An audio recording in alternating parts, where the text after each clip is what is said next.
ఇక మరింత సమాచారం మా ప్రతినిధి భాస్కర్ లైవ్ లో అందించడానికి సిద్ధంగా ఉన్నారు. భాస్కర్, చెప్పండి, ఖమ్మం జిల్లాలో వరద ప్రభావం ఎలా ఉంది? అలాగే నిత్యావసర సరుకులు కావచ్చు, మందుల సరఫరా కావచ్చు, ఎన్డీఆర్ఎఫ్ సిబ్బంది సహాయక చర్యలు ఏ విధంగా కొనసాగుతున్నాయి? పూర్తి డీటెయిల్స్ ఏంటి? ప్రియ, గత 2 రోజుల నుంచి కురిసిన వర్షాల వల్ల మాత్రం వాగు వంకలు పొంగి పొరులుతున్న నేపథ్యం అయితే ఉంది. మరోవైపు చూసుకుంటే మాత్రం ఇటీవల కాలంలో ఇంత అంటే 30 సంవత్సరాల నుంచి కూడా గడిచిన 30 సంవత్సరాలు ఏనాడు కూడా ఇంత వరద వచ్చిన దాఖలాలు లేకపోవడంతో కూడా స్థానికులు కూడా అంచనా వేయలేకపోయిన నేపథ్యం అయితే ఉంది. మరోవైపున మాత్రం మున్నేరు వచ్చింది, కన్నీరు మిగిలిచ్చింది. దాంతోపాటు చూసుకుంటే మాత్రం ఈ ప్రజెంట్ మనం ఇప్పుడు ఉన్నట్టు మున్నేరు నది పరివాహక ప్రాంతం, ఈ యొక్క పరివాహక ప్రాంతం ప్రజెంట్ ఇది అంతా కూడా ప్రైవేట్ ల్యాండ్గా ఉన్నది. ఈ ప్రాంతం నుంచి కూడా చాలా వరకు కూడా ఇక్కడికి చాలా వరకు నివాసం ఏర్పాటు చేసుకున్నటువంటి పేదలు ఉన్నారు. మరోవైపు చూసుకుంటే మాత్రం ఇక్కడే అంటే ఈ చివరి నుంచి మొదలుకుంటే చూసుకోవచ్చు మనం. చాలా ఈ మున్నేరు నదికి సమీపంలో మనం ఇప్పుడు ఉన్నాం, చాలా ఎడ్జిలో ఉన్నాం మనం. ఇప్పుడు ఇదంతా కూడా ఎఫ్టీఎల్ ఏరియానే మొత్తం కూడా. ఈ టోటల్గా ఈ యొక్క ఏరియా నుంచి చాలా వరకు గురి కావడంతో ప్రతి సంవత్సరం కూడా వరదలు వచ్చినప్పుడల్లా కూడా చాలా వరకు పేదలకు వాళ్ళకు ఉన్న సర్వం కోల్పోవాల్సిన పరిస్థితి నెలకొని ఉంది. మరోవైపు చూసుకోవచ్చు, ఈ యొక్క నిన్న సాయంత్రం వరకు కూడా ఇక మున్నేరు పైకి ఫ్లైఓవర్ చూసుకోవచ్చు, ఆ ఫ్లైఓవర్ పైన వరకు కూడా వాటర్ రావడంతో కూడా అంటే మొత్తం 40 అడుగులు పైగా వరద ఉధృతి ఉండడంతో కూడా స్థానికులు మొత్తం కూడా ఇక్కడ నుంచి కట్టబడితో బయటకు వెళ్ళేసిన పరిస్థితి నెలకొని ఉన్నది. మొత్తానికి మరోవైపు చూసుకోవచ్చు, ఇప్పటికే ఈ ప్రాంతంలో ఉన్నటువంటి అంటే మున్నేరు నదికి సమీపం పక్కనే ఉన్నటువంటి మనం ప్రజెంట్ ఇప్పుడు మనం చూసుకోవచ్చు, ఈ ప్రాంతం మొత్తం కూడా అంటే వాళ్ళు నిరసరాలుగా ఉన్నటువంటి వారందరూ కూడా అంటే సర్వం కోల్పోయి మన ఇంటిలో ఉన్నటువంటి సామాన్లు కూడా కొట్టకపోయి చివరకు కట్టుబడులతో బయటకు వెళ్ళి పునర్వాస కేంద్రాల్లో తలరాసుకున్నటువంటి బాధితులు. మరోవైపున తమ బట్టలు కూడా అంటే ఎక్కడైతే వాళ్ళ ఇళ్ళ కాలికి వెళ్ళి వాళ్ళ ఇల్లు మొత్తం కూడా సర్వం అంటే నీటిమయం అయిన తర్వాత ఆ ప్రాంతంలోకి వాళ్ళ ఇంటికాడికి వెళ్ళి చూసుకుంటే మొత్తం అవన్నీ కొట్టకపోయిన నేపథ్యం. తలుపులు ఉన్నా సరే తలుపులు కూడా అయిపోయి తలుపులు కూడా షెడ్లు కానీ ఇల్లు కానీ మొత్తం సర్వం కోల్పోయి అంటే వాటిని కింద పడిపోయిన నేపథ్యం కూడా ఉంది. మరోవైపు చూసుకోవచ్చు, 30-40 అడుగుల వరకు వచ్చినటువంటి ఇక మున్నేరు ఉధృతికి సర్వం కోల్పోయి చూసుకోవచ్చు. ఆ మున్నేరు నీటిలోనే మరలా వాళ్ళు మొత్తం కూడా సామాన్లు కావచ్చు, బట్టలు కావచ్చు, వాటిని మొత్తం కూడా వాష్ చేసుకుంటున్న నేపథ్యం అయితే ఉన్నది. మరోవైపు చూసుకోవచ్చు, ఉన్న స్థానికులు అంటే ఇదంతా ఈ నది పరివాహక ప్రాంత ప్రజలే మొత్తానికైతే మాత్రం ఈ ప్రాంతంలో ఉన్న వాళ్ళు ఈతో మనం ఒకసారి మనకు మాట్లాడి చూద్దాం. ఒకసారి ఎలా ఉంటుంది ఏంటి అమ్మా, మీకు ఈ వరద వచ్చిన విషయం మీకు ఎప్పుడు తెలిసిందమ్మా? మీకు ఈ వరద వచ్చిందని అమ్మా? ఎవరు వరద వస్తుందని ఇన్ఫర్మేషన్ ఇవ్వలేదు అమ్మా. అంటే మీకు అసలు ముందు ఐడియా లేదా? మాకు అసలు లేదండి, వస్తుంది అని తెలుసు. ముందు జాగ్రత్తగా సామాన్ చాలా చేర్చుకున్నాం కానీ అయినా ఉపయోగం లేదండి. ఇల్లు కూడా మునిగిపోయింది పూర్తిగా. గత సంవత్సరం కూడా వర్షం గట్టిగా వచ్చింది, అప్పుడు వరదలు వచ్చినాయి కదమ్మా? అవునండి, దాని ద్వారా చాలా అనుభవంతోనే ముందుగా జాగ్రత్తతో అన్ని సర్దుకున్నాం. అయినా కూడా ఫలితం లేకుండా పోయింది. కూడా సెకండ్ ఫ్లోర్కు అన్నీ ఖరాబ్ అయిపోయినాయి కదా.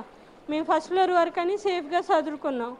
సెకండ్ ఫ్లోర్ ఐటమ్స్ కూడా ఖరాబ్ అయిపోయినాయి, అసలు ఏం లేవు. ఇక ఎట్లుంది మొత్తం ఇప్పుడు సర్వం మీకు ఎలా అంటే మీకు అంటే ముందు పునర్వాస కేంద్రానికి వెళ్ళే ముందు మీకు ఐడియా లేదా? వాళ్ళు అధికారులు చెప్పలేదా? అసలు ఎవరు ఇన్ఫర్మేషన్ ఇవ్వలేదండి. ఇంత వరద వస్తుంది మీరు జాగ్రత్త పడండి అని ఎవరు ఇవ్వలేదు.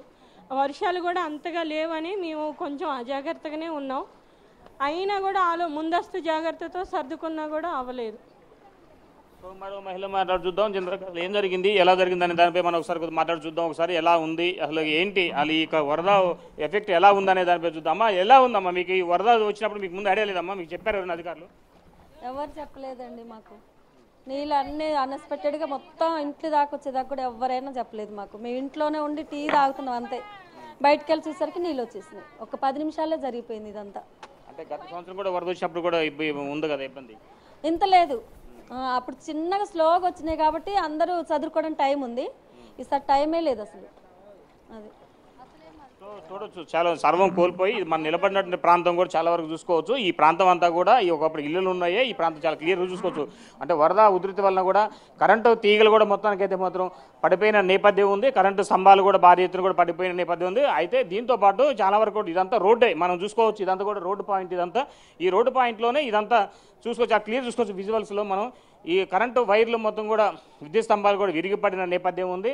దీంతో పాటు చూసుకోవచ్చు ఇక్కడ ఉన్నటువంటి ఈ ప్రాంతం అంతా కూడా ఇదంతా మెయిన్ రోడ్డు. ఈ మెయిన్ రోడ్డు నుంచి చాలా వరకు చూసుకోవచ్చు. మీకు మొన్న వరద వచ్చినప్పుడు మీకు ఎలా ఏమేమి మొత్తం సామాన్లు మొత్తం పోయినాయా? ఏసీ పోయిందండి, ఫ్రిడ్జ్ పోయింది, కూలర్ పోయింది, ఏది మళ్ళీ వాషింగ్ మిషన్ పోయింది, టీవీ పోయినాయి, అన్నీ పోయినాయి. ఏ ఐటమ్ కూడా పైకి రాకుండా బెడ్షీట్లు గిడ్షీట్లు అన్నీ బయట వేసి ఉన్నాయి. ఒక్క ఐటమ్ కూడా పైకి రా, అన్ని ఐటమ్ మొత్తం ఐటమ్ పోయినాయి. ఇప్పుడు ఇళ్ళలో మొత్తం బుడ్డ వస్తే నీళ్ళు ఎటు తీసుకెళ్ళి కడగాల్సి వస్తుంది. అంత బాధాకరంగా ఉంది మాకు.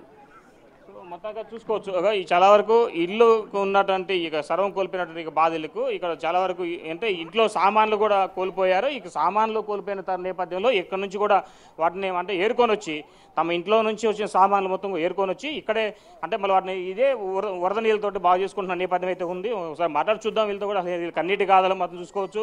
చాలా వంట సామాన్లు కావచ్చు, తినే సామాగ్రి మొత్తం సవదలు మొత్తం కూడా నీటి పాలు అయిపోయినాయి. అసలు వీళ్ళు మొత్తం జనరల్గా ఇక్కడ నివాసం ఉంటున్న పేదలు వీళ్ళంతా కూడా అమ్మ మీరు ఎట్లా మీకు వరద వచ్చిన విషయం మీకు ఐడియా లేదా ముందు? నేను అనుకోకుండా వచ్చింది నాయన వరద, అనుకోకుండా వచ్చింది. ఓల్డ్ తలుపులు పెట్ట కూడా పెట్టలేదు, వెళ్ళిపోయినా. అంటే ముందు ప్రతి సంవత్సరం కూడా ఈ సమయానికి వరద వస్తుందని ఇంత రాలేదు. ఈ సంవత్సరమే బాగా వచ్చింది. ఇది అది అది చూసుకోవచ్చు. చాలా వరకు కూడా ఇక్కడ మూడు అంటే మన నిలబడ్డ ప్రాంతం కూడా ఇది ఉంది. మాకు చూద్దామని ఒకసారి ఎట్లా ఉంది ఇదంతా? మీకు ఈ వరద వచ్చిన విషయం మీకు ముందు ఐడియా ఉంటుంది కదా? మాకు ఇంత ఐడియా ఎప్పుడు రాలేదండి. ఇది 3 times వచ్చినా కూడా ఇంత రాలేదు. ఎక్కువ శాతము రాకుండా ఇక లాస్ట్ టైం ఏంది మామూలుగా ఇట్లా వచ్చి పోతుందిలే అనుకుంటాం. కానీ ఏంటంటే వచ్చి దానికి పొద్దున్నే వచ్చినట్టు వచ్చేసింది. ఇక్కడ మధ్య ఇక్కడ ఇది మా గేట్ కాడికి వచ్చేసింది. ఇక్కడ ఈ ఇల్లు మాదే. అయితే గేట్ కాడికి వచ్చేసి లాస్ట్ ఇయర్ కూడా ఇట్ల నుంచి వెనకకి పోయినాయి. ఇక 2 times అంతే వస్తే అంతే వెళ్ళిపోయాయి. కానీ ఈసారి కొద్దిగా ముందుకు రాగానే మేము ఏం చేసినాము, బట్టలు మొత్తం లోపలికి పెట్టేసి తాళాలు వేసి వెళ్ళిపోయాము. ఇక ఒకవేళ ఫోర్స్ ఎక్కువ వస్తుందో అని. ఇక కానీ ఆటోమేటిక్గా ఒక 1/2 hourలో మొత్తం పై దాకా ఇక మా బాత్రూమ్ లెవెల్ వచ్చేసి అంత దాకా మునిగిపోయి అసలు పైన ఉన్నాయి మొత్తం కొట్టుకొని పోయాయి. నేను కూలి పని చేస్తా ఇక్కడే. సో మొత్తంగా చూసుకోవచ్చు. ఇదొక కన్నీటి కాదా అంటే ఇది వాస్తవానికి ఇక్కడ ఉన్నటువంటి ఇల్లు మనం క్లియర్ చూసుకోవచ్చు, విజువల్ చూసుకోవచ్చు.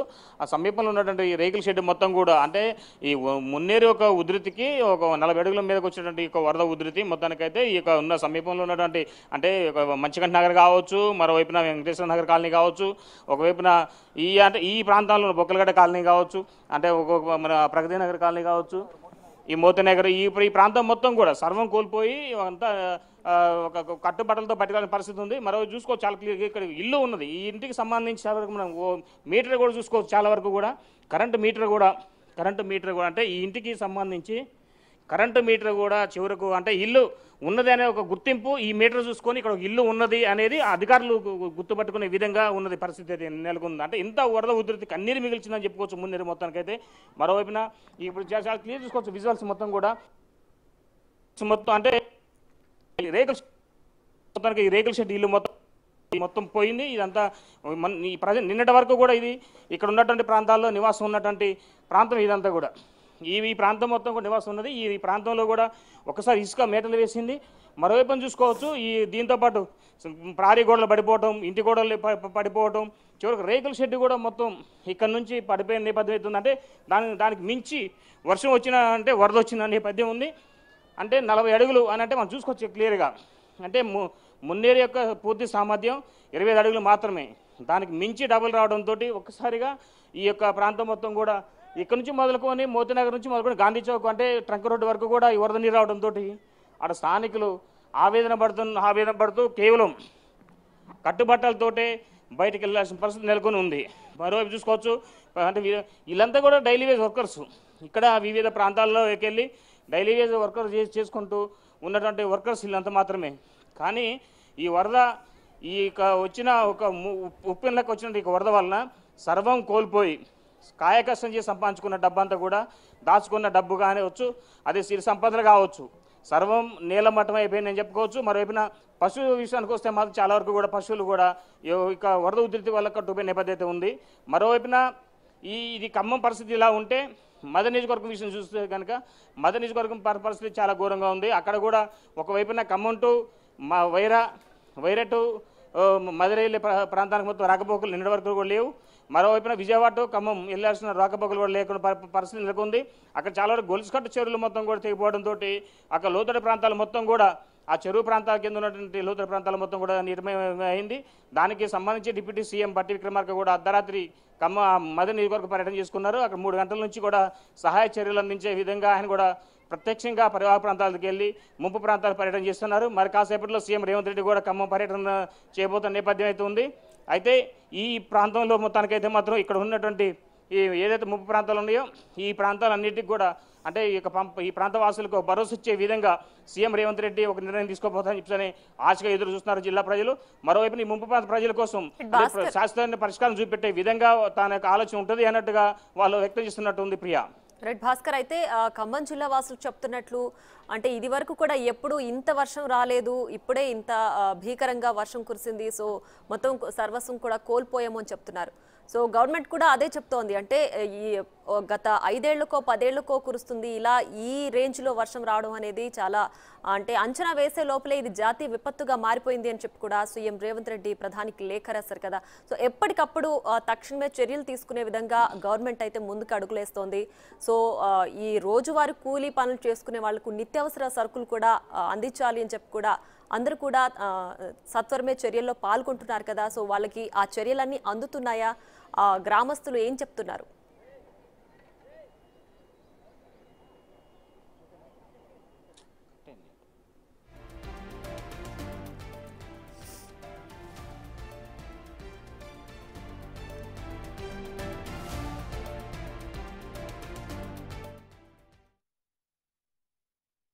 అయితే ప్రియా అంటే ప్రతి సంవత్సరం కూడా ఇక వరదలు వస్తున్న విషయం తెలుసు, ఇక్కడ ఉన్న ప్రాంత ప్రజలకు ముంపు ఎఫెక్ట్ ఉంటుందని కూడా తెలుసు. ఇదంతా కూడా FTL పరిధి మొత్తం కూడా ఇదంతా ఫుల్ ట్యాంక్ లెవెల్ మొత్తం ఇదంతా కూడా సుమారు ఇక్కడ నుంచి మొదలుకుంటే ఒక 60 మీటర్ల వరకు కూడా ఇదంతా ఇది FTL ఏరియానే ఉంటుంది మున్నేరుకి. అది అంటే ఇరువైపులు కూడా, ఒకవైపు జలగం నగర్ కావచ్చు, ఒకవైపున మోతీ నగర్ కావచ్చు, ఒక మంచికంట నగర్ కావచ్చు, ఒక కర్ణగిరి కావచ్చు, మరోవైపున 4th క్లాస్ ఎంప్లాయ్ కావచ్చు, మరోవైపున వెంకటేశ్వర నగర్ కావచ్చు, ఈ ప్రాంతం FCI గూడెం కావచ్చు, ఈ ప్రాంతం కాంచి మొదలు పెడితే మరోవైపు శ్రీనివాస నగర్ వరకు కూడా ఈ ప్రాంతం అంతా కూడా మొత్తానికైతే మాత్రం FTL ఏరియానే ఇదంతా కూడా. అయితే దీనికి గత 30 సంవత్సరాల నుంచి కూడా ఈ ప్రాంత వాసులకు చాలా వరకు కూడా ఇక్కడ నివాసం ఉన్న వాళ్ళే వీళ్ళంతా కూడా.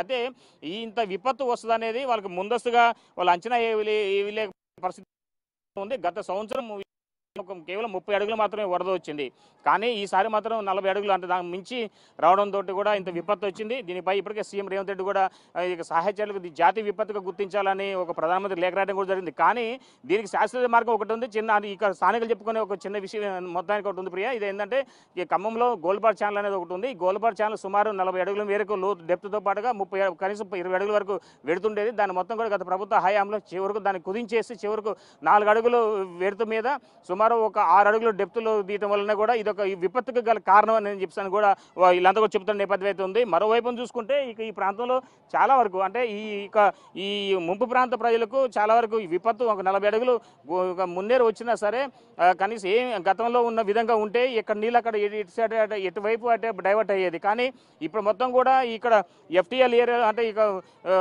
మన ఎడున్నటువంటి ఏదైతే ఈ గోల్బార్ ఛానల్ ఉందో దాన్ని మొత్తం కూడా ఆధునికరణ పనిలో భాగంగానే దాన్ని డ్రైనేజ్ కుదించేసి దాని ఆక్రమణకు గురైన నేపథ్యంలోనూ ఎక్కడ కూడా వర్షపు నీరు భూమిలో ఇంకకుండా ఉండే విధంగా సీసీ కాంక్రీట్ ఒక స్లాబ్ తోటి కావచ్చు, కాంక్రీట్ ఫ్లోరింగ్ తోటి మొత్తం కూడా నిర్మాణం చేయడంతో ఎక్కడ నీళ్ళు కూడా అక్కడ ఇంకిపోకుండా ఉండే విధంగా మొత్తానికి అయితే మాత్రం బయటకు రావడంతో ఇది ఒక విపత్తు గల కారణం అనేది కూడా స్థానికులు పరివాహక ప్రాంత ప్రజలు కూడా చెప్పుకున్న విషయం అయితే ఉంది ప్రియా.